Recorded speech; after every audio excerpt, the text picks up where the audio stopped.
हरे कृष्णा हरे कृष्णा।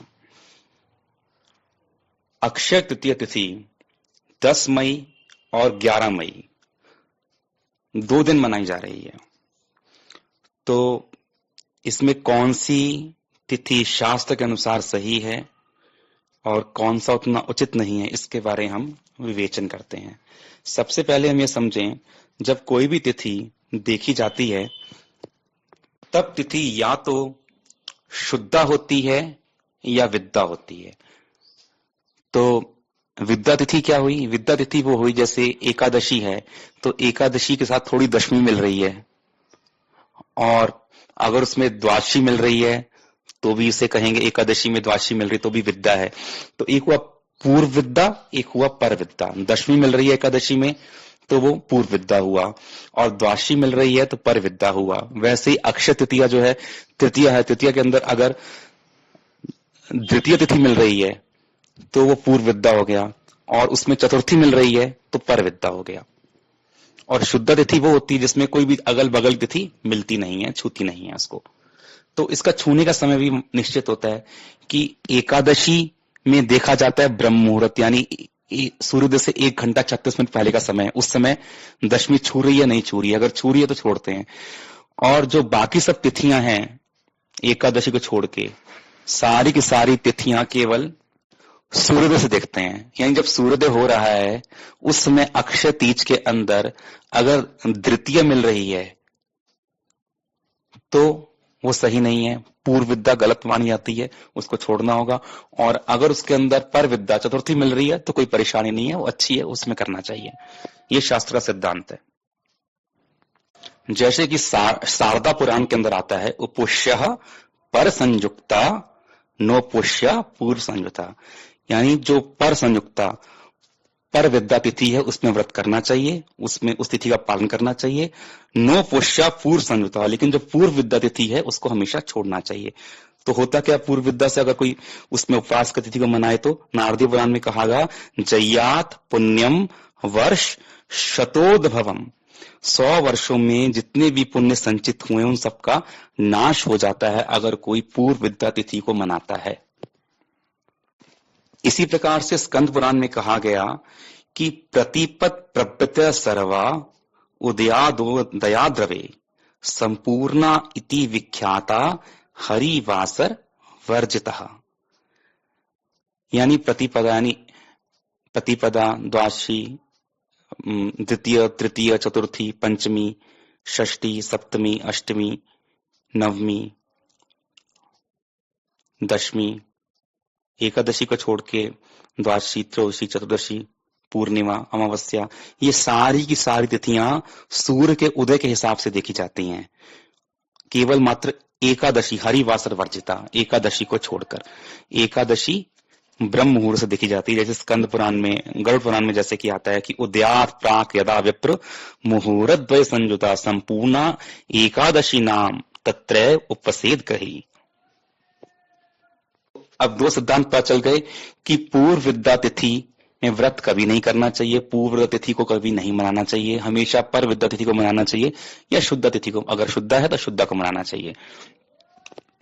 और दूसरा ये कि किस समय हमें विद्या देखना है, एकादशी को छोड़ के सारी तिथियां सूर्योदय के समय देखी जाती हैं। तो अब इन 2 सिद्धांतों को अगर हम 10 और 11 तारीख, 10 मई और 11 मई पे लगा के देखते हैं तो हम देखें कि सूर्योदय जो है बंगाल की तरफ सूर्योदय 4:59 पर हो रहा है, और वही दिल्ली की तरफ अगर बात करें तो या वृंदावन 5:34 पे हो रहा है। तो हम देर का समय मानते हैं, 5:34 सूर्योदय का समय है। अब जो द्वितीय तिथि चल रही है वो 5:49 तक चल रही है। तो जब सूर्योदय हुआ 5:34 पे तब तिथि थी द्वितीय, उसके बाद 5:49 पे जाकर द्वितीय खत्म हुई और तीज शुरू हुई, अक्षय तीज शुरू हुई। तो जब 5:49 पे शुरू हो गई, इसका मतलब 5:34 के समय वो द्वितीय थी जो कि पूर्व विद्या हो गई। तो क्योंकि पूर्व विद्या हो गई इसलिए हमको इसको तिथि को छोड़ना पड़ेगा। अब नियम क्या है, अगले दिन चाहे हो वो तिथि तृतीय थोड़ी सी हो सूर्य से पहले ही खत्म हो जाए, रहे बाद में या ना रहे, लेकिन जो तिथि है वो अगले दिन ही मनाई जाएगी। तो इस विचार से दशमी को 10 तारीख को अक्षय तीज विद्या होने के कारण, पूर्व विद्या होने के कारण त्याज्य है, छोड़ने जरूरत, सही नहीं है मनाना।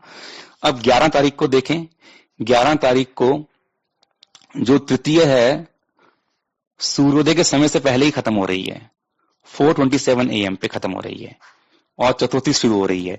तो अब इसमें चतुर्थी शुरू हो गई, इसका मतलब ये पर विद्या हो गई तिथि ये वाली। इसमें दूसरी तिथि के साथ में, तीज के साथ में चतुर्थ जुड़ रही है सूर्योदय के समय पे, तो पर विद्या सही है। तो चाहे उस दिन तिथि कम है, अक्षय तीज कम है, लेकिन शास्त्र के सिद्धांत पे खरी है, इसलिए 11 तारीख को अक्षय तीज सर्वोचित है। आजकल एक मत चल गया है जिसमें लोग विचार करते हैं कि हम तिथि उस दिन मनाएं जिस दिन वो ज्यादा है, लेकिन ये शास्त्र सम्मत विचार नहीं है। क्यों प्रचलन हो गया पता नहीं, क्या कारण है इसका, लेकिन जो हम देखते हैं जगन्नाथ दास बाबा जी महाराज के हिसाब से ये आदेश हुआ था। शील भक्ति सिद्धांत प्रभुपाद उसको लेकर चले, हमारे परम गुरुदेव भक्ति प्रज्ञान केशव दास महाराज जी उसी सिद्धांत पे सारी पंजिका बनी हुई है आज तक की। पीएम बाची भी काफी समय हद तक फॉलो करता था, लेकिन अब पीएम बाची भी के जो आगे आने वाले लोग हैं वो भी इतना नियम फॉलो नहीं कर रहे हैं, इसलिए कुछ भेद देखने में मिलता है ना। और ये सारी बातें जो हमने की हैं सूर्य सिद्धांत के हिसाब से की हैं, और दृक् सिद्धांत में तो बात ही कुछ अलग होती है ना। तो क्योंकि दृक् सिद्धांत तो ऋषि मुनियों का दिया पूर्व सिद्धांत नहीं है, ये तो अभी कुछ 100 साल के अंदर कुछ लोगों ने बना ली है, अपनी बातें अलग कर ली हैं, तो थोड़ा सा वो उसमें उसको शास्त्र की बात कहना मानना ही बड़ा मुश्किल होता है। नेत्रों के द्वारा दूरबीन से देखकर हम इसको सही मानते हैं, लेकिन चल रहा है, बहुत लोग इसको मानते हैं, लेकिन अभी भी जो शुद्ध वैष्णव धारा के लोग हैं, जो प्राचीन संप्रदाय के सब लोग हैं, वो सूर्य सिद्धांत को ही फॉलो करते हैं, उसके अनुसार ही ये सारी बात समझते हैं। क्योंकि एकादशी का वर्णन जहां दिया गया है शास्त्रों में, वहां इसी की बात की गई है। और दृक् सिद्धांत का निषेध है, न चर्म चक्षुषा, नेत्रों के द्वारा यंत्र से जो आप देख के ग्रहों की स्थिति को ठीक करते हो, उसको शास्त्र में निषेध किया गया है बिल्कुल। तो हमें तो भगवान की वाणी पर चलना है। भगवान गीता में कहते हैं तस्माद शास्त्रम प्रमाणम ते कार्य व्यवस्थित हो, जो भी कार्य किया जाए शास्त्र के प्रमाण से किया जाए। शास्त्र क्या कहते हैं, क्योंकि यह शास्त्र विधिम उत्सर्ज वर्तते काम कारता न सिद्धिम वापन होती न सुखम न परम गति। मैं शास्त्र की विधि का त्याग करके कार्य करता है, न उस सिद्धि मिलती है, न यहाँ सुख मिलता है, न वहां सुख मिलता है, उसको उसका लाभ ही क्या है। तो फिर से समराइज कर दूं, 10 तारीख को जो द्वितीय तिथि है वो सुबह सूर्योदय के समय लगी हुई है, और उसके बाद सूर्य होने के 15-20 मिनट के बाद तृतीय शुरू हो रही है। तो पूर्व विद्या होने के कारण शास्त्र के अनुसार ये तिथि त्याग करनी आवश्यक है।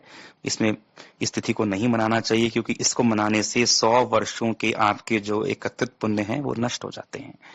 ये शास्त्र का बताया विधान है।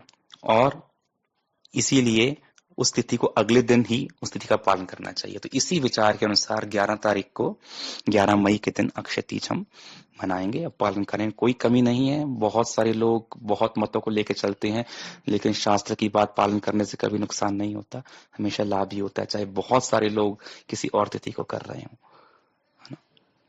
तो हम हरि गुरु वैष्णव के अनुगत्य में चलेंगे, शास्त्र के अनुगत्य में चलेंगे, शास्त्र की वाणी का विरोध नहीं करेंगे, निश्चित ही हम सबका परम मंगल होगा। हरे कृष्णा हरे कृष्णा।